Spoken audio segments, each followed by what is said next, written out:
ইসলামকে বিতাড়িত করার জন্য হাজারো চেষ্টা করা হয়েছে।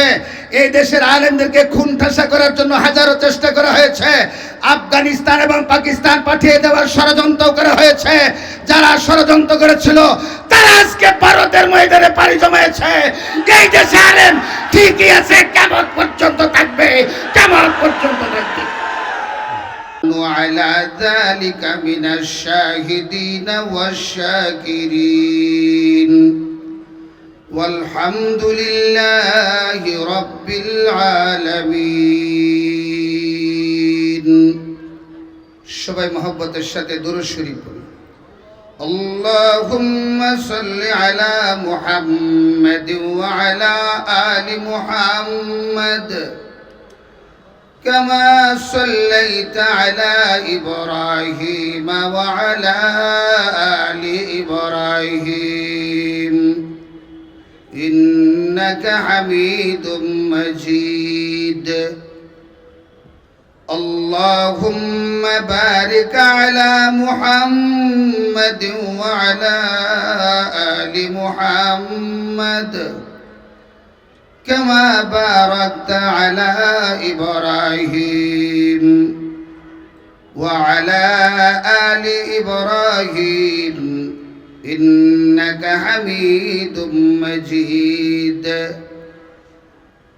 नक्श कदम नबी का अगर कबूल करेगा, डर नहीं है खौफ नहीं जन्नत मिलेगा, डर नहीं है खौफ नहीं जन्नत मिलेगा।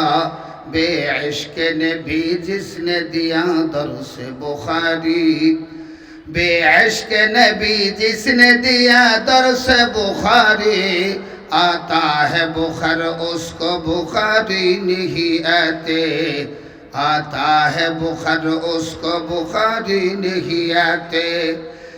साहिल से लगा दे मेरे इश्कों का सफीना, आंखों में दिखा दे मुझे मक्का व मदीना। गो इश्कों का मौजूद है हर दिल में दफीना, गो इश्कों का मौजूद है हर दिल में दफीना। मिलता नहीं वरना ये मोहब्बत के नगीना। ऐ तर्क वतन सुन्नत महबूब इलाही, यही है नबूवत की सदाकत की गवाही। पाकीज़ा तुरज़ अर्ज़ समा जन्नतुल करार, पाकीज़ा तुरज़ अर्ज़ समा जन्नतुल करार। आराम गहे पाक रसूल अरबी है, आराम गहे पाक रसूल अरबी है। ऐ तर्क वतन सुन्नत महबूब इलाही, यही है नबूवत की सदाकत की गवाही। उल्फत में बराबर की वफा हो कि जफा हो, उल्फत में बराबर के वफा हो कि जफा हो। हर चीज में लज्जत है अगर दिल में मज़ा हो, अगर हो जाए तमाम दुनिया मेरे मुखालिफ, अगर हो जाए तमाम दुनिया मेरे मुखालिफ। काफ़ी है अगर मिल जाए एक अल्लाह मेरे से।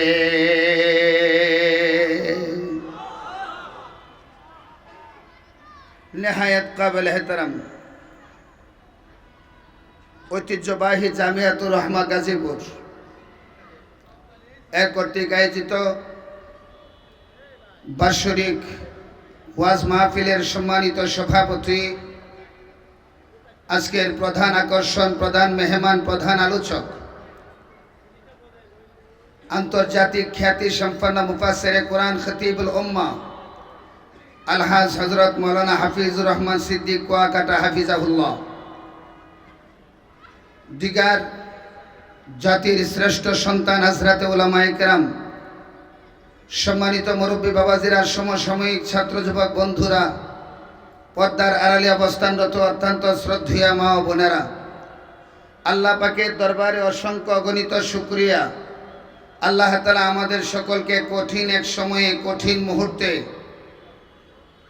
যে সময় সমাজের যেই দিকে তাকাই শুধু গুনাহ আর গুনাহ। ঘর থেকে বের হইলেই গুনাহ, রাস্তাঘাটে গুনাহ, অফিস আদালতে গুনাহ, দোকানপাটেও গুনাহ, বাজার মার্কেটেও গুনাহ। অনেক সময় উপকার করতে চেয়েও আমরা গুনার কাজে সাব্যস্ত হয়ে যাই। একটু আগে যিনি বলেছেন, আমাদের ময়মনসিংহের গৌরব, বিশিষ্ট ইসলামী চিন্তাবিদ, সৃজনশীল মেধার অধিকারী হযরত মাওলানা ইব্রাহিম ইসমাইল হাফিজাহুল্লাহ একটা নির্দিষ্ট বিষয়ের উপরে কথা বলেছেন। করতেছি নির্বাচন দেশ এবং দশ জাতি ইসলামের উপকারের জন্য, সেইখানেও গুনাহ। কথা বলেন, আরেকটু জোরে বলেন। মসজিদগুলি ছিল গুনাহমুক্ত এলাকা, এখন মসজিদেও গুনাহ ঢুকে গেছে। কোনো না কোনো ওয়াক্তে, কোনো না কোনো সময়ে, কোনো না কোনো মুসল্লির পকেট থেকে এন্ড্রয়েড সেইডের ভিতর থেকে এত বড় হিন্দি গানের রিংটোন বেজে ওঠে, মুসল্লিদের নামাজে বেজায় প্রতিবন্ধকতা সৃষ্টি হয়। শুধু তাই না, মসজিদগুলির মিম্বর আজ হক কথা থেকে বঞ্চিত। 5ই আগস্টের আগেও যেমন ছিল, এখনো কিছু কিছু জায়গায় আছে। কারণ মসজিদ আজকে তাদের ভাষায় আল্লাহর দরবারে হাওমাও করে কেঁদে উঠছে। মিম্বর থেকে হক কথার ধ্বনি উচ্চারিত হচ্ছে না, কারণ সমাজের সবচেয়ে বড় টাউট, বাটপার, সুদখোর, ঘুষখোর, দুর্নীতিবাজ, চাঁদাবাজদের হাতে সভাপতি আর সেক্রেটারির দায়িত্ব। সঙ্গত কারণে আজকে উলামায়ে কেরাম হক কথা বলতে পারে না। ইমাম সাহেব সুদের বয়ান করলে সভাপতি নারাজ, কারণ উনি 1 নাম্বার সুদখোর আর বাচ্চা সুদখোর। ঘুষের বিরুদ্ধে বয়ান করলে সেক্রেটারি নারাজ, উনি এলাকার নেতা। ঘুষ ছাড়া কোনো দরবার চলে না। সম্মানিত সুধী, এবার 7 আসমানের উপরে আর 7 জমিনের নিচের কথা বলা ছাড়া উপায় নাই। 7 আসমানের কথা বললেও অসুবিধা, কারণ কোরআন নাজিল হচ্ছে কোথা থেকে? কথা হয় না, আসমান থেকে। কোরআনের মধ্যে দুর্নীতি বন্ধের কথা আছে না নাই? কোরআনের মধ্যে সুদ বন্ধের কথা আছে না নাই? কোরআনের মধ্যে ঘুষ বন্ধের কথা আছে না নাই? কোরআনের মধ্যে ইনসাফ প্রতিষ্ঠার কথা আছে না নাই?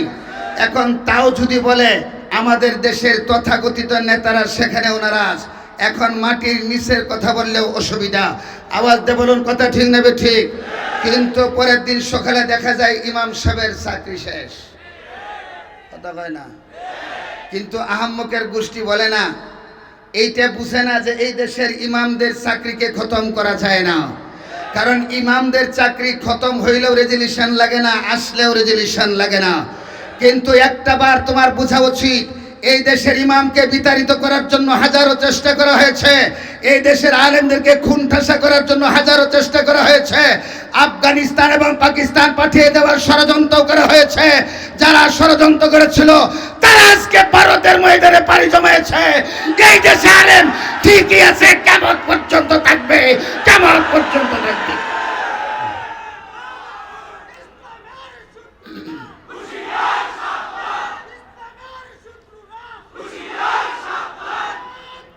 সম্মানিত সুধী, খুব ভালো করে বুঝবেন, একেবারে অল্প সময় ইমাম সাহেবের চাকরি শেষ। কিন্তু আহাম্মক এটা বুঝে না, কত বড় বড় মেয়েরা ইমামদের সাথে খেলতে চাইছে, শেষ পর্যন্ত গোল আউট হয়ে গেছে। আরেকটু জোরে খান। সম্মানিত সুধী, এই জন্য গোটা বিশ্বের সমস্ত মানুষগুলি, আমি আপনাদের সামনে আগে বলে নেই, সূরা আহজাবের 32 নম্বর আয়াত আমি তেলাওয়াত করেছি। এই আয়াতকে সামনে রেখে অল্প সময়, নির্দিষ্ট সময়ে নির্দিষ্ট একটা আলোচ্য বিষয়ের উপরে কিছু কথা বলে আমি আমার কথা শেষ করব। আমার ভাইরা খুব ভালো করে বুঝবেন, এক একজন এক এক বিষয়ের উপরে আলোচনা করেছেন। হযরত ইব্রাহিম ইসমাইল হাফিজাহুল্লাহ উনি একটা নির্দিষ্ট বিষয়ের উপর আলোচনা করেছেন, মানে গুনার কাজ অল্প হইলেও এইটা জাহান্নামে যাওয়ার কারণ হতে পারে। আর একটু জোরে বলুন, আমরা জুসের সাথে যেন হুঁশ না হারিয়ে ফেলি, এইটাই উনার মূল আলোচনার সারাংশ। সম্মানিত সুধী, আমিও নির্দিষ্ট একটা বিষয়ের উপর অল্প সময় কথা বলবো, কিন্তু এখন পর্যন্ত কান খুলে জেনে রাখো, এই পৃথিবীর মানুষগুলি 2 ভাগে বিভক্ত। এক ভাগ হলো তার আল্লাহকে মানে না, আল্লাহকে বিশ্বাস করে না, আল্লাহকে সৃষ্টিকর্তা হিসাবে মানার ক্ষেত্রে নেতিবাচক নীতি পোষণ করে। যারা আল্লাহকে মানে না, জানে না, চিনে না, বুঝে না, এমনকি এক পর্যায়ে বলে দেয়ার ইজ নো গড, আল্লাহ বলতে কেউ নাই, এই জাতিটাকে বলে নাস্তিক। আর একটু জোরে খান, নাস্তিক আমাদের দেশে বোধহয় নাই। আর একটু জোরে। সুতরাং 5ই আগস্টের আগে শুধু আওয়ামী দুঃশাসনী নাস্তিক ছিল এমনটা না। এই জমানায় রাস্তার কোণে কোণে, ঘরের মোড়ে মোড়ে, অফিস আদালতের চেয়ারের নিচে নিচে নাস্তিকের কোনো অভাব নাই। তৎকালীন জমানায় মুরগি চোরা শাহরিয়ার কবির শুধু নাস্তিক ছিল এমনটা না। এই জগতের মধ্যে যারা ইসলামকে প্রমোট করতে চায় না, এইখানে যারা ক্ষমতায় যাওয়ার পালাবদলের জন্য যারা শরিয়া আইন বিশ্বাস করে না, এরা সবচেয়ে বড় নাস্তিক, সবচেয়ে বড় নাস্তিক। সম্মানিত সুধী, নাস্তিকরাই কেবলমাত্র ইসলাম এবং আল্লাহকে প্রমোট করে না। আওয়াজ দিয়ে কথা বলুন, ঠিক না ঠিক? আমার ভাইরা, তাদের এই বিষয়টাকে জেদ ধরেই আমি সংক্ষিপ্ত কথা বলবো। আল্লাহ তাআলা আমার পঠিত সূরা আহজাবের 32 নম্বর আয়াতের মধ্যে নির্দিষ্ট একটা বিষয়কে বোঝানোর জন্য আল্লাহ তাআলা বলেছেন। খুব ভালো করে বুঝবেন, দুইটা বিষয় একসাথে বোঝানো সম্ভব না, খুব সংক্ষিপ্ত করেছি আমি। প্রথম নাম্বার হলো নারী এবং পুরুষের ভিতরে পার্থক্য সৃষ্টি করা। কারণ নারী এবং পুরুষ নেতৃত্বের ক্ষেত্রে কারা আগে যেতে পারবে, এই আয়াতের মধ্যে তা নির্দিষ্ট করেছেন। 32 নম্বর আয়াতের মধ্যে আল্লাহ তাআলা নারীদের শারীরিক পর্দার কথা আলোচনা করেছেন। 33 নম্বর আয়াতের মধ্যে আল্লাহ তাআলা নারীদের কণ্ঠের পর্দার কথা আলোচনা করেছেন। খুব সংক্ষিপ্ত ভাষায় বলছি, এর আলোচনার একটা মূল সারাংশ এরকম অনুমান দেওয়া যেতে পারে। আমার আজকের আলোচ্য বিষয় হচ্ছে আদর্শ পাওয়ার কাঙ্ক্ষিত ঠিকানা কোথায়। আদর্শ পাওয়ার কাঙ্ক্ষিত ঠিকানা কোথায়? সবাই শুধু আদর্শের জন্য পাগল। আমাদের দেশে মন্ত্রীর অভাব নাই, এখনো একজন আদর্শ মন্ত্রীর অভাব। এমপির অভাব নাই, এখনো আদর্শ এমপির অভাব। ডিসি অফিসের ডিসির অভাব নাই, এখনো আদর্শ ডিসির অভাব। আজকে থানাগুলির মধ্যে ওসির অভাব নাই, এখনো আদর্শ ওসির অভাব। আজকে পাইলটের অভাব নাই, এখনো আদর্শ পাইলটের অভাব। নেতার অভাব নাই, এখনো আদর্শ নেতার অভাব। ডাক্তারের অভাব নাই, এখনো আদর্শ ডাক্তারের অভাব। আর একটু জোরে বলেন। চিন্তা করে দেখুন, আপনার আর আমার আম্মার সবচেয়ে কঠিন মুহূর্ত হলো সন্তান ভূমিষ্ঠ হওয়ার সময়।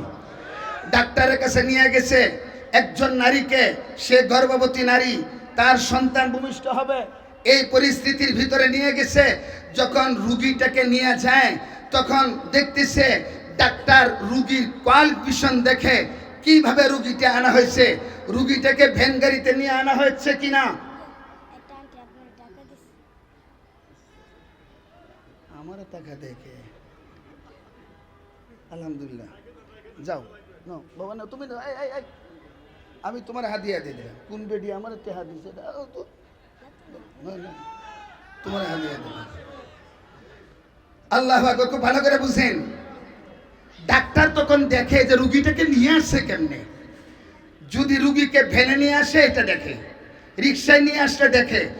আর যদি রুগীটাকে অ্যাম্বুলেন্সে নিয়ে আসে, ডাক্তার মুখের মধ্যে তেল লাগায়। আর একটু জোরে খান। রুগীটাকে আলট্রাসোনোগ্রাফ করে দেখছে, সন্তান পজিশন ঠিক আছে, সবকিছু ঠিক আছে। 50 টাকার একটা ইনজেকশন দিলে এইটা নর্মালি ডেলিভারি হবে। কিন্তু কোয়ালিফিকেশন জিজ্ঞাসা করে, রুগীর কোয়ালিফিকেশন কি? বলে যে তার স্বামী বিদেশ থাকে, অথবা একটা গার্মেন্টসের জিএম। তখন তেলটা আরো ভালো করে লাগায়।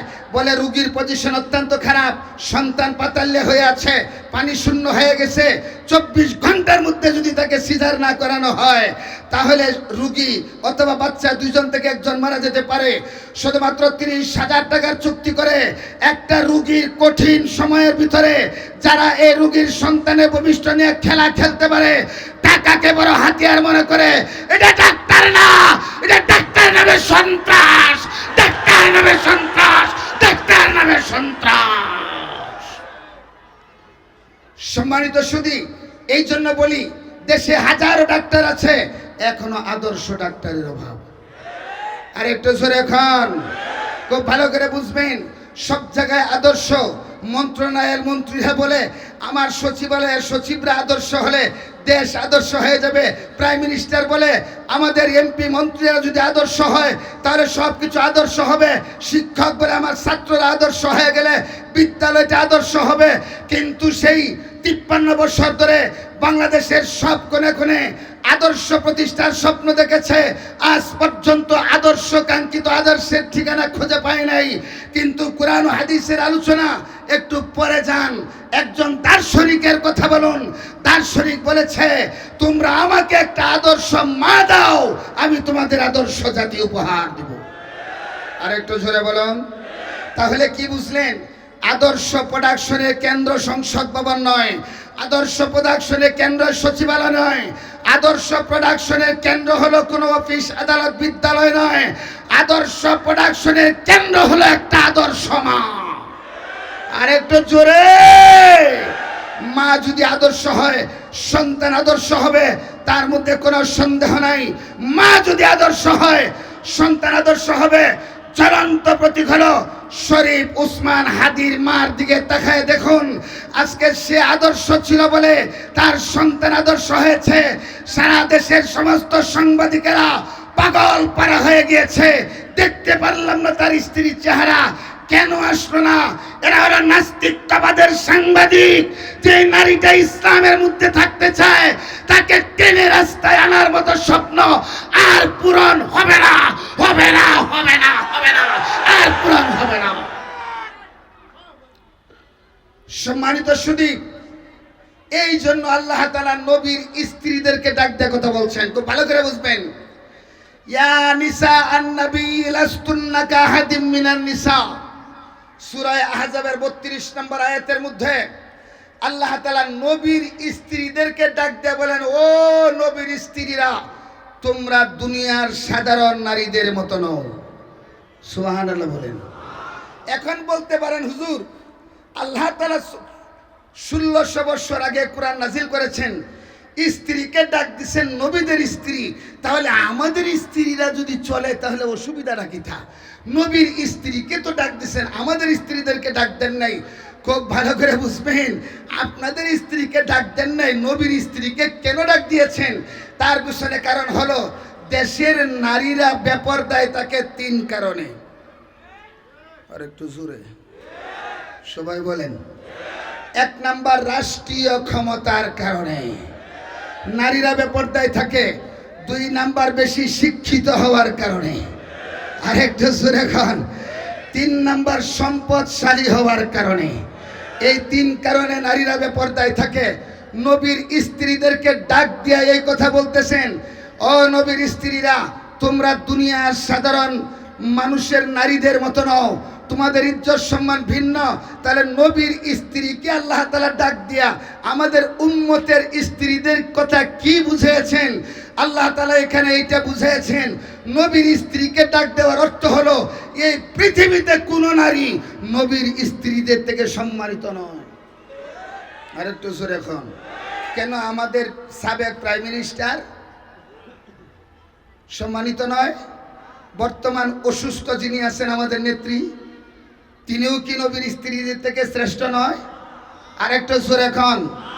এর অর্থ হলো সিদ্দিক আকবর রাদিয়াল্লাহু তাআলা আনহু রাষ্ট্রপতি ছিলেন, রাষ্ট্রনায়ক ছিলেন। হযরত ওমর রাদিয়াল্লাহু তাআলা আনহু অর্ধ পৃথিবীর বাদশা ছিলেন, এবং হযরত উসমান রাদিয়াল্লাহু তাআলা আনহু তিনিও রাষ্ট্রের প্রধান ছিলেন।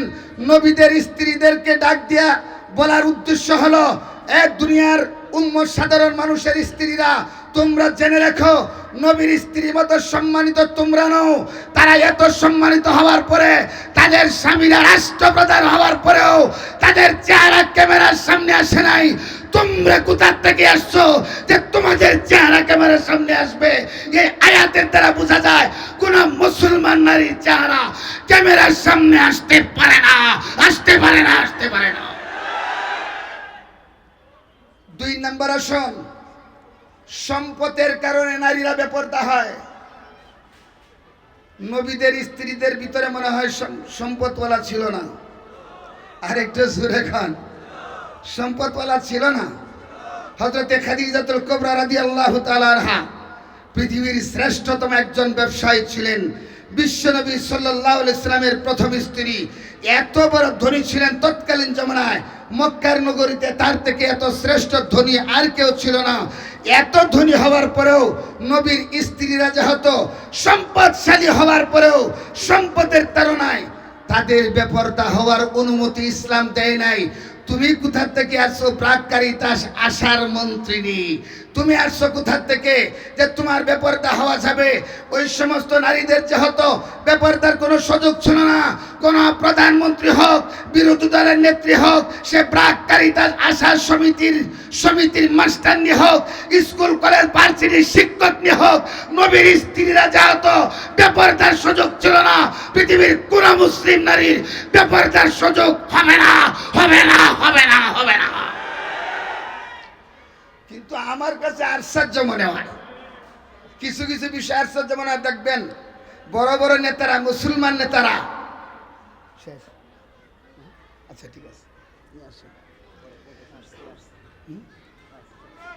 আচ্ছা আচ্ছা,